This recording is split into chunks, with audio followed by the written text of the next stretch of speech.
Welcome, Black Hollywood Live fans. On today's Fit Club, we talk healthy hair, healthy New Year, and more with Emmy Award-winning stylist Angela T. Styles. Stay tuned. You're tuned into Black Hollywood Live, the world's first digital broadcast network devoted entirely to urban entertainment and pop culture. Tune in right now. Welcome back, Fit Clubbers. Happy New Year. Wow, 2020, here we Yes. are. I can't believe it. We're here. We are back again. My name is Shaka Smith, your host, joined by my lovely co-host, Miss Candi Marie. Hey guys, it's so good to be back. Yeah, you've seen Miss Candi Marie on every show You on just AfterBuzz might as well ask and me to be your BHL. co-host, Shaka. Yeah, just come on. Can you do it? I mean, I might be able to work some things Yeah, out. we better work it out. Well, we got to work it out with Miss Angela C. Styles, Emmy Award-winning stylist. Thank you for joining us again. Thank you for having me. I love being here. You Yeah. guys are always so sweet and so bomb. Oh, thank and I always you. learn something new. So it's like, yes, I need to come. Well, I mean, now you're a mouthful because now you're Emmy Award-winning stylist. Before you were here, you you hadn't gotta won the say Emmy the yet. whole. You have to say Yeah. the whole Give her thing. credit. Yeah, not Emmy She nominated, earned that. Emmy Award Emmy winning. Award-winning. That's a lot of syllables. Yeah. I want them all. And that just happened this year, right? It did. It Oh my was gosh. it's such an amazing honor. Every time I hear someone say it, and like, are they talking about me? Oh my God, that's crazy. Congratulations. I know you almost you. thought it kind of happened quickly because you got into the union, but you've been working at this for a while, though, right? I have. I think that was the universe's way of saying, like, 10 years, boom, there you Yeah. go. There's your stripes. Because Exactly. it really, this year will be my 10-year anniversary of living in LA. Yeah. I've been a hairstylist for 14 years, licensed. So to get it last year, it was kind of like, okay, like, this is for all the work that you've been putting in, Yeah. you know, even though, yes, like you said, I just got in the union. But Yeah. it's just so amazing. Yeah, because some people get in the union quick, some people take a while, but the Emmy doesn't always come, but you got the Emmy. Right, And then right. they say God it takes is 10 good. years to be an overnight success. Exactly. Amen. Well, we got a lot to talk about and a lot to illuminate the viewers about. So Let's get it in. Yeah. So the first story is about marathon running could help you live longer.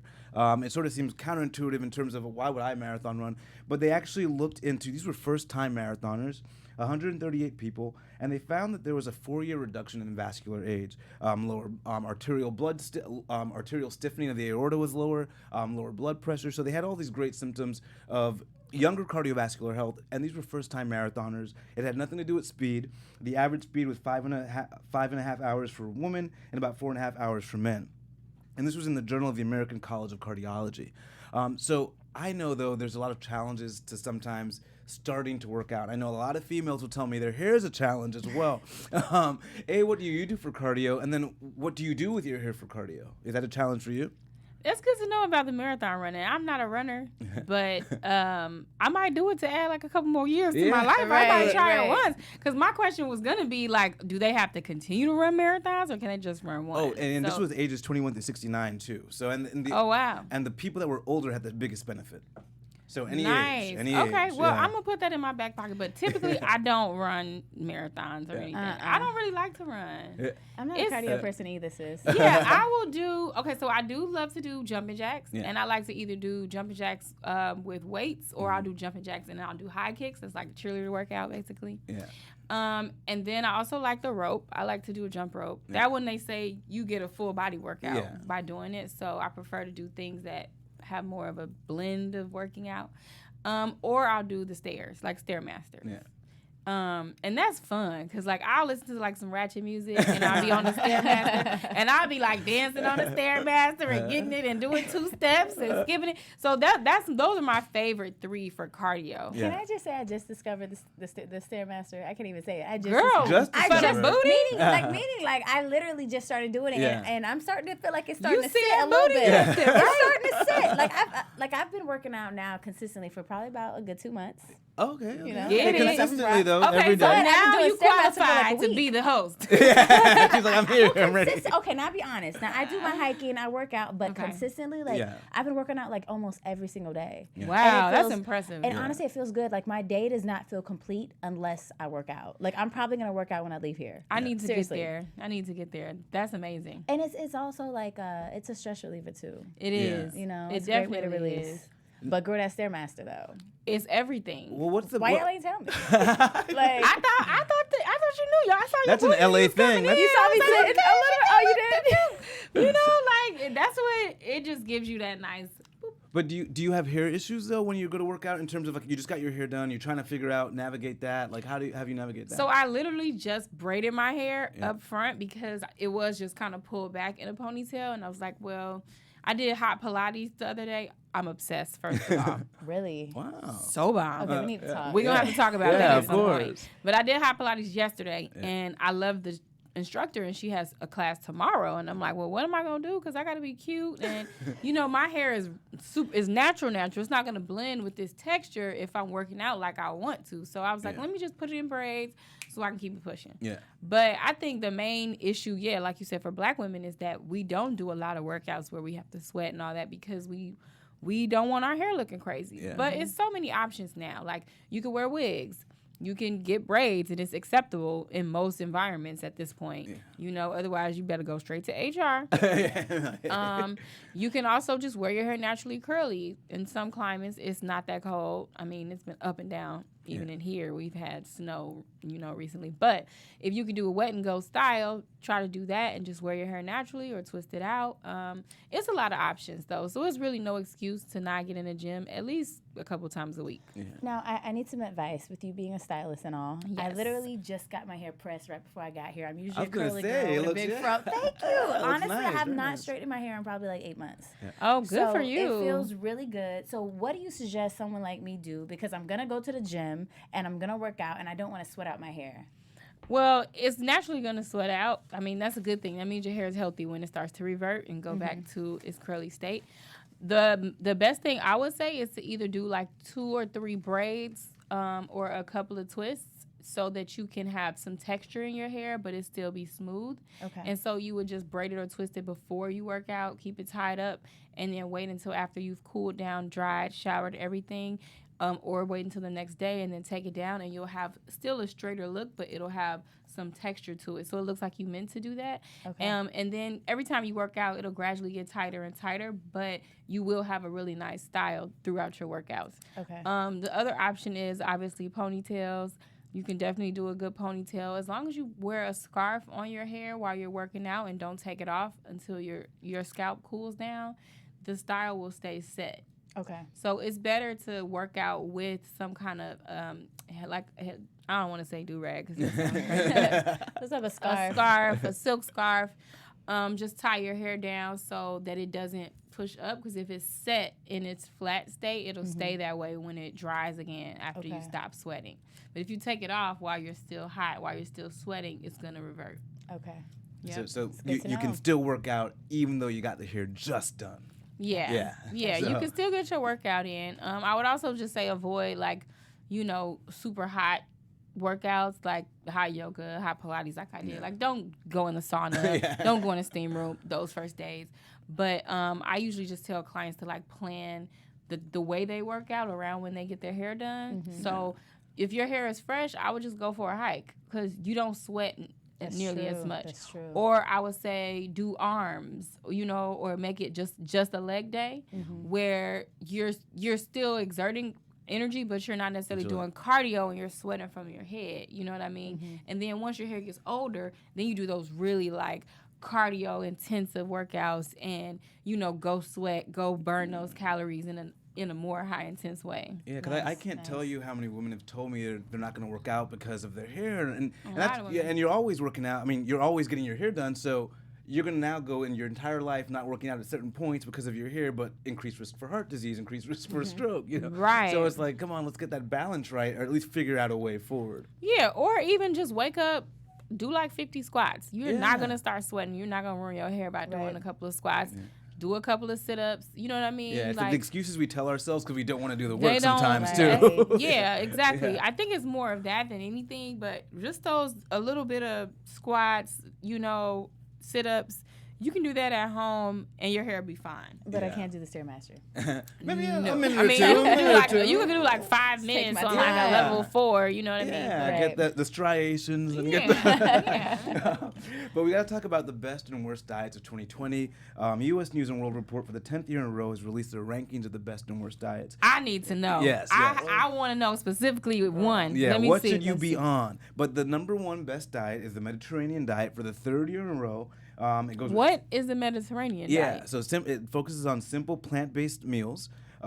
It's really focused on having a healthy heart. People have longer life. Omega-3 rich fish and healthy fats. So very little meat and mostly plant-based. I love Mediterranean food, so I'm gonna have to go check that one out. So the Mediterranean diet, that's the way to go. And they said it was really based on a look of balance, maintainability, palatability, whether it was family-friendly, sustainable, and also healthfulness. So it was really important for them to meet all those metrics. Make sure it's tasty, the family can eat it, and it's very balanced. The honorable mentions, we had the DASH diet, the Flexitarian diet, Oprah's Weight Watchers, WW now, and the Mind diet, which is a mixture of the Mediterranean diet and the DASH diet. And the DASH diet, for people that don't know, really focuses on low sodium and reduced blood pressure. So very little and limiting your saturated fat as well as the salt.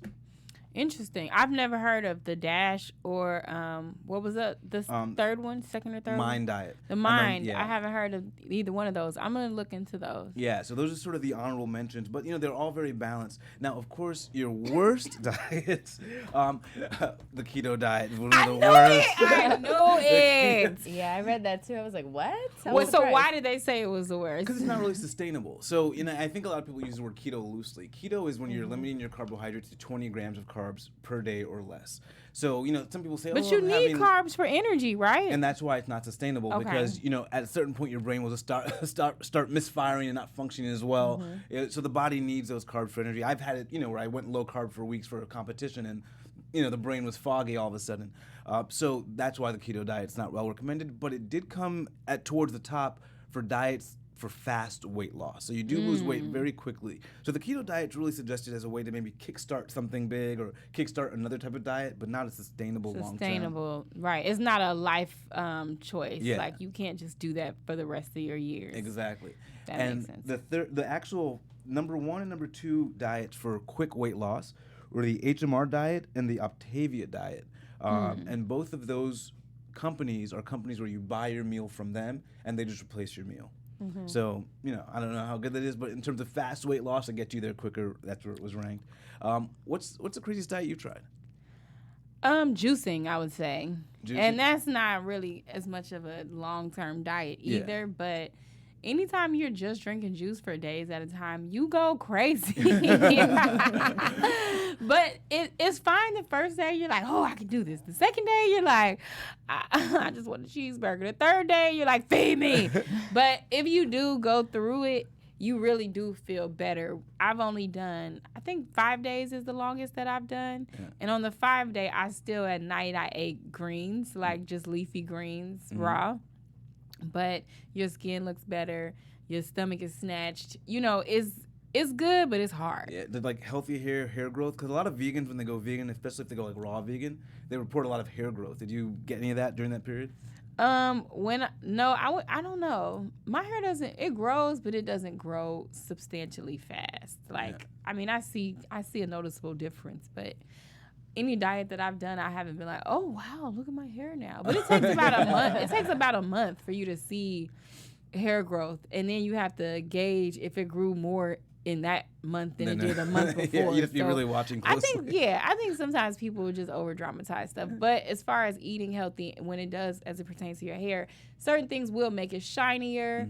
It will help keep the circulation flowing when you do certain things. But I don't necessarily know if one diet is going to make your hair grow unless you're taking some kind of supplement or something to aid in the growth. Yeah. Is there some food that you eat for your hair? Like to make sure it's healthy all the time? Right now I'm taking these gummies. They're called Grow Girl gummies. Yeah. And I'm not endorsing the company or anything, but one of my clients told me about the brand, and then I reached out and they gave me some. So I've been kind of like doing the challenge. Yeah. And I'm not good with taking pills and vitamins. I have a ton in my cabinet, and I just kind of take them when I remember.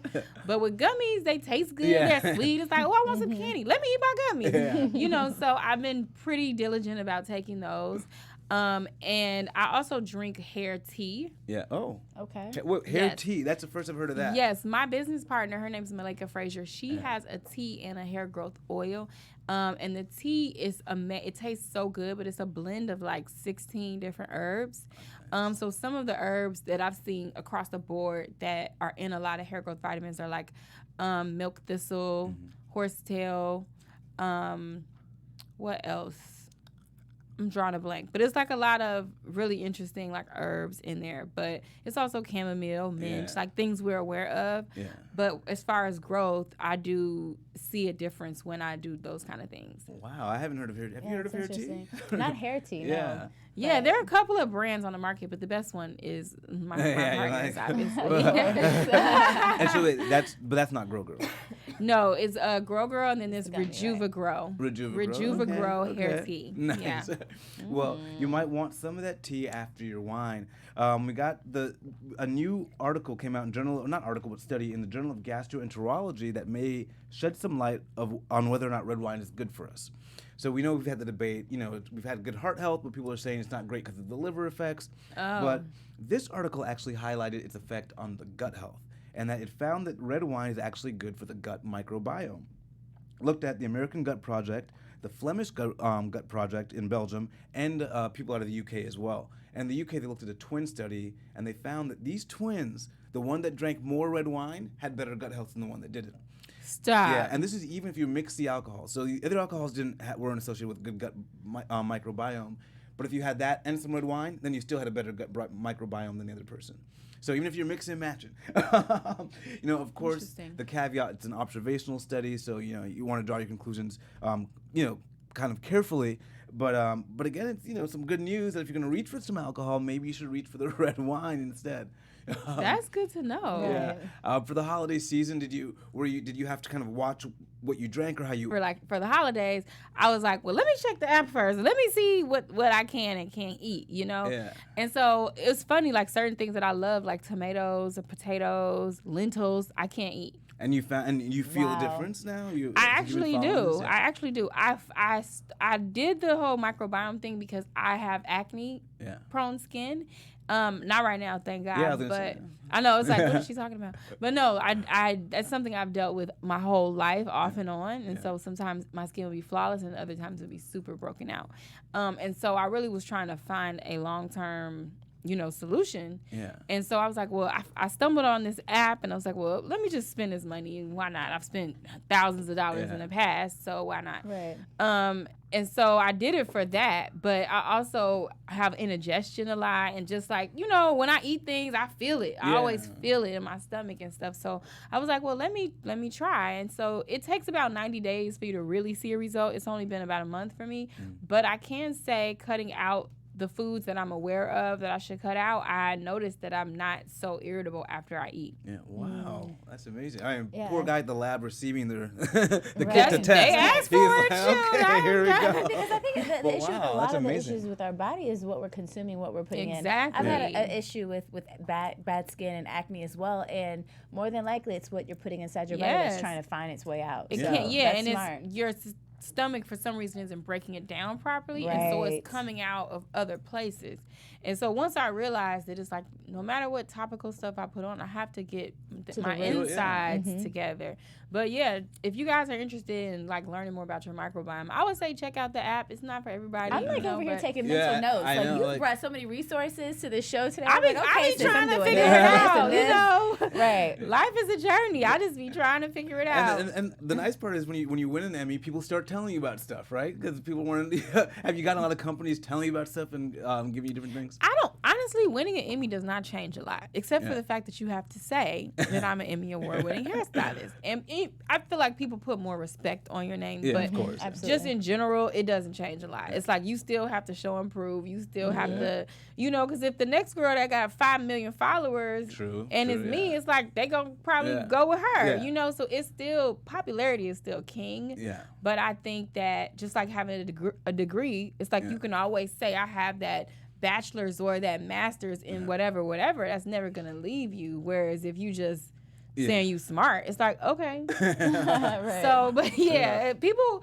send me stuff here and there, but I like to, whatever it is I feel like I need, I'm gonna go find it and research it. So I was up late at night one day, and that's how I found that company. Wow. And they, the gut, our microbiome, it plays a role in our metabolism, our immunity. Yep. It even plays a role in the way our behavior. So people, I remember one of the guys that came on here, I think it was a vegan fat kid, Tim Moore. He said, the stomach is a second brain. because the way we eat our food influences our hormones, our chemicals in our brain, and it changes the way we think. We literally think differently based on the way we eat. Yeah. So I say the same thing as it relates to hair. Yeah.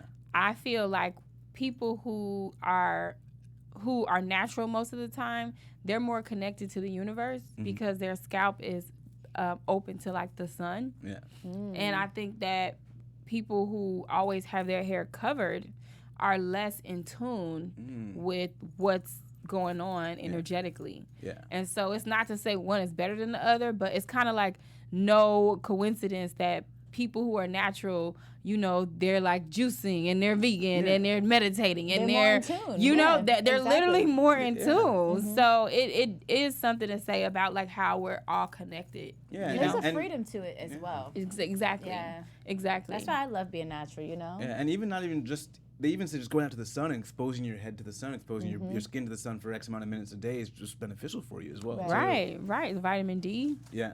And speaking of kind of that whole thing, we talk about these permanent hair dyes and this chemical straightening now as well. And I think we've all known they're a little bit hazardous, but we now have a lot of these studies with the actual data to show it. In the International Journal of Cancer, so this is the real deal, they looked and they found that there was an elevated risk of breast cancer with chemical straighteners and permanent hair dyes. Now, for the chemical straightener, overall, 9% risk of breast cancer. For black women, 45% risk. So that was really bad. And for the permanent hair dyes, I think it was an overall 18% risk for the hair dyes. So we know that for some reason they're thinking maybe there's a different balance in the products for black women because maybe it's got to be stronger. They're not sure why there's this disparity. But what have you done? I mean, did you know about this stuff growing up and now, and what do you do to kind of combat it? Growing up, I did not know these statistics, and I don't think anybody did because I think the product companies were making so much money off of us, they just wanted to cash in. Yeah. I think now we're a lot more conscious and aware of the health risks involved with using chemicals. But I did not know that breast cancer was linked to it. I do know that fibroids are linked to chemical straighteners.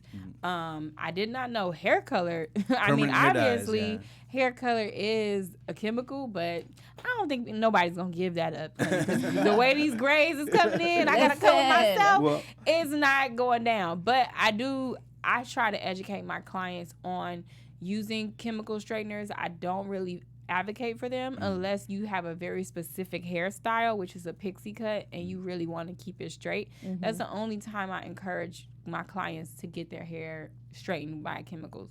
Otherwise, I just encourage them to go natural and figure out other style options, you know, that they can use because the health aspect is super important. Yeah, you know, it's consistent that you're going to be doing this throughout your life, so you really want to make sure you're getting it right. And they found that if you use permanent hair dyes every 8 weeks, it went up to 60%.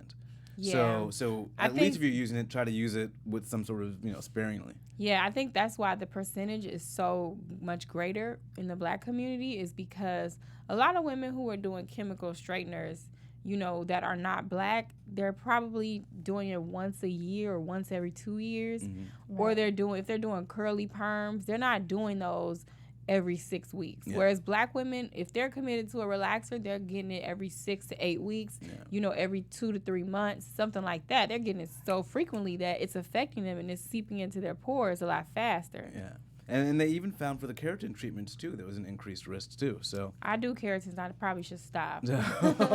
But, it's all about being informed and knowing the risk and how to weigh how to balance those risks. Yeah, the keratins I do don't have formaldehyde in them. Oh, that's the thing with Okay, with that keratin. Was initially the problem with keratins when they first came on the market, and some of them still do. But a lot of brands reformulated, so they're a lot more gentle. So the one that I use, it doesn't have formaldehyde, but it still has a strong smell. So I should look into that. Yeah, Thank you. Yeah, and so formaldehyde is the issue with keratin, but they are saying that in a lot of these products, they're not really well regulated by the FDA. They don't have to be. And the FDA has very little power to pull them once they're already out in the market. And some of these things is like 5,000 chemicals. And we only know how a few of them are really working in our bodies. Right. I was going to say, do we have any suggestions for women if they want to replace these items? Not really. I mean, I think you should replace chemical products with like self-love. I know it's hard to say, but it's like most people look beautiful with gray hair. They just don't want to go there because they don't want to look old, you know. And most of the time, you can wear your hair in a lot of different styles where you don't need to straighten it. Right. So that's why the natural hair movement is so strong and growing every day. You know what I mean? So I think sometimes we like grow a dependency on things that we really don't need. Right. And if your health is most important, I would advise to just look at the bigger picture of it all and then decide what you need to do for you. You know, and I think that's such a great point. Self-love is just so important. And then also I think, you know, if you get a chance, play around with some wigs. Too. I know I do. Like I have this one wig named Sade. You know, she's short, she's a vibe. I name all my wigs. You should. And it's fun. And it's like, okay, if I don't always want to straighten my hair, I'll find a really cute straight wig or something with a nice body wave. Exactly. Or even color. You try color with wigs as well. Mm-hmm. Some people just don't like having their head covered. So I get that. If you just want to look like you want to color your hair, do it, but do it at your own risk, honestly, because it is a risk involved. What I love with what you said about self-love, and sometimes you don't get that message till so later on in life, but you came out with a children's book called Hair to maybe give some of that love early on so you don't have to work so hard for it later. Thank you. You're so good with the segues. I mean, you just sliding and gliding all that's through. I love it. Yeah, but honestly, that's why I wrote my children's book, is because I deal with women so often that don't love the way they look. And I'm like, this came from a deeply rooted place. Like, this, you didn't just come to this conclusion at 40. Like, you've probably been feeling like this your whole life. Or when I see women, and 1 minute they have all this confidence when they have their hair, and then the next minute, you know, we take it out, and then they're like, oh, girl, put this hair back, and I can't let nobody see me like this. And it's like, I don't want the next generation of young women to feel like they have to do that. I don't want the next generation of young women to have all these health concerns because they were more concerned with conforming and looking like the standard, you know, the beauty standard that is not, that doesn't look like us, you know? That's been created. I created hair also because a lot of women suffer from traction alopecia, which is when you do styles that are too tight and your hair starts to come out and you go bald or you have bald spots from it. And that's something that generationally we've taught a lot of improper practices around hair care. So I kind of put all of these different ideas in one book, things about texture, things about, you know, not fitting in and looking like the kids at your school. You know, we're earning more now as Black people, so we're living in the suburbs. We're going to private school. We got the most billionaires and millionaires. So it's like a lot of times they might be one of one. You know what I mean, or one of three. And so they see Sarah and they see Beth and Megan, and you know these kids, they want to look like their friends. And so it's important that we're instilling education and also self-love into our next generation, is saying, no, you're beautiful. Your hair is alive. Did you know that? You know? And kids will be like, what? You know? And then explaining real life things in a very metaphorical, fun way where the hair coming to life and it's doing things, and you know, the same way we drink water, the hair drinks natural oils, and it's like, what, the hair drinks? You know? And it's like the same way, you know, we have good days and bad days. Our hair has good days and bad days. You know, and so once you humanize hair, then you learn to kind of love it a little bit more. I love the way that you're phrasing this. Once you humanize hair, I remember being, I think, in elementary school and having this big old fro, you know what I'm saying? And I saw the majority of the girls in my class that had perms. So I got my first perm when I was in 6th grade. And you probably wanted it so bad, didn't you? I did. I wanted it so bad because all the other girls had straight hair, and I was like, why do I have to have this big old fro? But if only I loved my fro, I wouldn't have gotten that perm. And honestly, years later, I regretted getting that perm. And I remember I only did it because everybody else did it. And even for parents, because sometimes parents don't know how to articulate certain things. It's like, you look cute, girl. But it's like, whoa, but you don't wear your hair curly. So right. You saying I'm cute, but I see you with this straightener every day. And so I think it's also an awareness thing. So I really wrote it to teach adults and children at the same time. I love that. How to discuss our look and our image and celebrate it. And then also, it's like, if I told you right now, you could get 2 for 1 on anything, you would be like, exactly. But for whatever reason, we've been brainwashed to think that one is best, being straight, right? Right. But we actually have the better deal. The versatility, I swear. You know what I mean? Yeah, you Black can do woman. both. Yeah, we can do it all. We can do so many things, and I don't think that aspect is celebrated enough. It's like, oh, my hair keeps. Yeah, because it can. Because it can. This is such a great conversation. You can straighten it again. And it's okay. You know what I mean? And then you can wear it curly, and exactly. you can bounce back and you forth. can braid it, and the braids will stay in. They won't fall out in an hour. You know what I mean? Like, we have so much versatility and strength, like literal strength with our hair, that it's important for me. I have such a passion to explain it in a way where people are like, wow, I'm dope. You know, if kids can read my book and say the affirmations in my book and repeat them and remember them through their childhood, it's going to be a whole different generation, of a whole different mindset of what beauty is. Right. If these kids could find your book in their school library, you know, and they could pick it up and they can check it out, or maybe they can read it in the classrooms. I love it. Yeah, I saw it all over social media, so you're definitely kicking off the conversation right. Thank you. Yeah. Yes, it's available on Amazon, Barnes & Noble, it's called Target. Hair. Yes, it's just called Hair, and that was strategic too, because sometimes I think one word, you think of something specific, right? Yeah. And so I wanted, when you thought of hair, I wanted you to think of it being big. Yeah. You know, why not? Yeah. I love it. I love it. Well, before we have a little segment called Fit Club 5. We're going to ask you 5 rapid fire questions. Okay. But before we get there, you had 5 tips that you always like to kind of give for hair. And I wanted to kind of go over some of those. You had protective styling, bobby pins, moisture, shininess, and always look at the ingredients. And so, of those things, what do you think is the most important for men and women to be paying attention to? Wait, repeat the ones that you said again. You had protective styling, bobby pins, like 5 things that your hair you should always kind of have around you. Make sure you look at the ingredients of your products, moisture and shininess. I want to say for people with textured hair, men and women, moisture is probably the most important. Okay. And the best form of moisture is actually in water. Okay. Go figure, right? Yeah.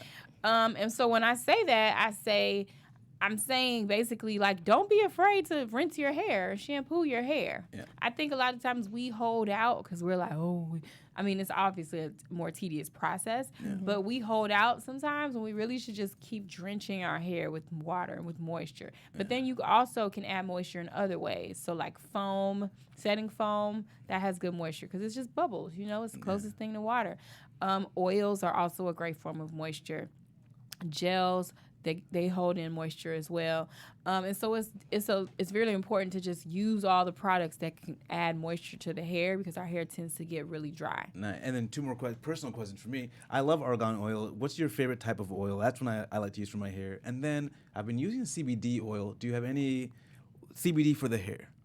I have talked to a lot of people in the CBD industry, and they don't have anything substantial to tell me about better results from CBD. I think that CBD has a lot of great benefits, but I don't know if hair is at the top of that list. I just think because it's trendy right now, it's like, ooh, CBD for hair. Yeah. Right. I was But I just honestly don't think that it has done it, and nobody has any facts to back up anything about it.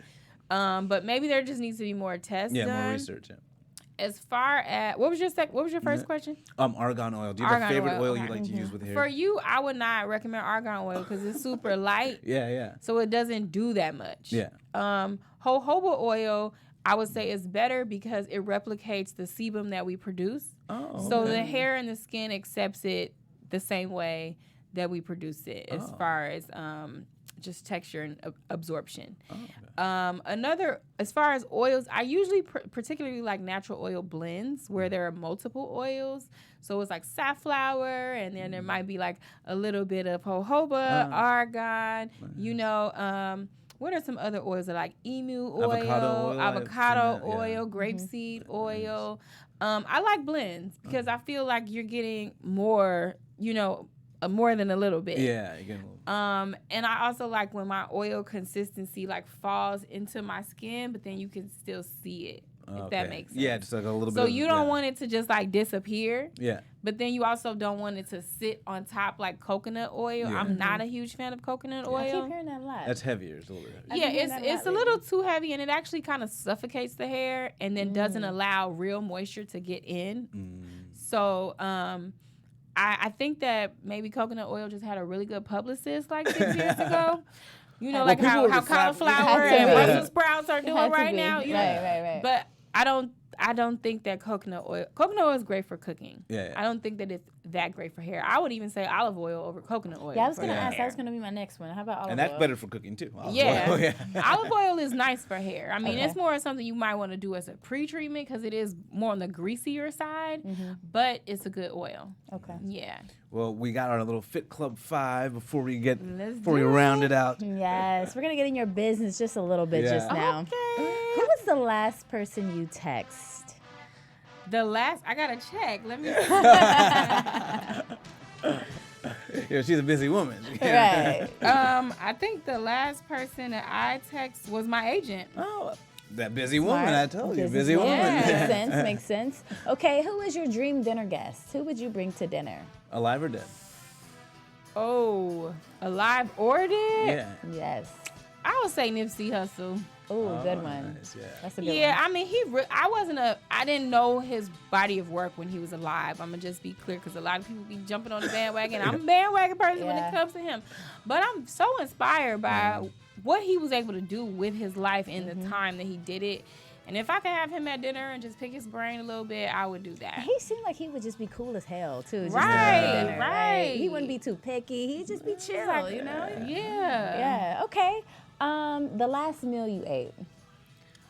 The last meal that I ate was this morning. I had a breakfast burrito, so I'm starving. Okay. So I'm going to be like your mama right now. Why you ate all day? I was running around. I was on set, and then I got my brows done, and then I had a meeting. Do look good. Thank you. You look great. And I had a meeting downtown, and then, just the traffic. That was at like 2. I was there for like 30, 40 minutes maybe. Traffic, had to get back to this side of town. I had to braid my hair.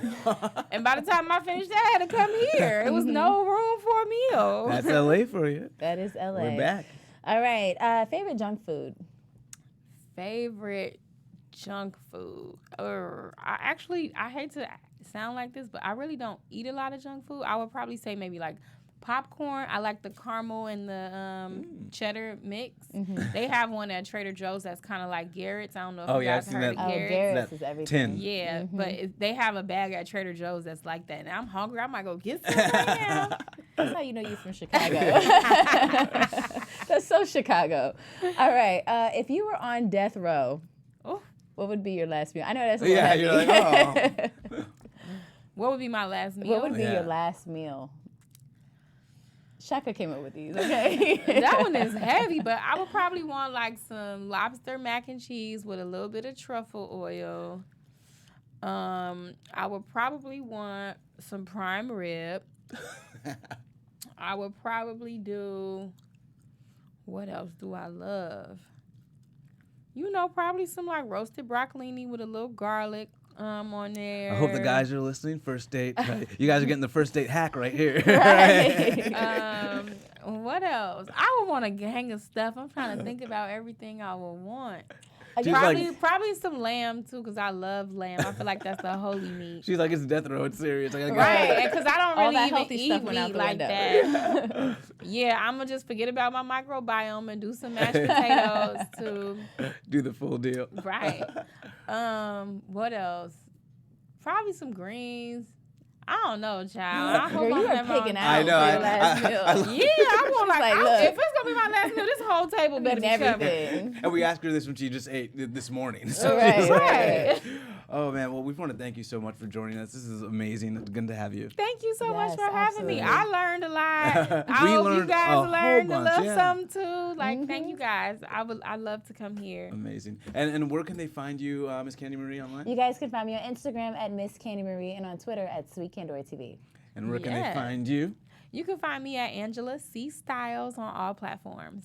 Emmy Award winner, Angela C. Styles. Put some respect on her name. And you guys can find me at Shaka Strong on Twitter, Instagram, and Snapchat. See you guys next week. Bye, guys.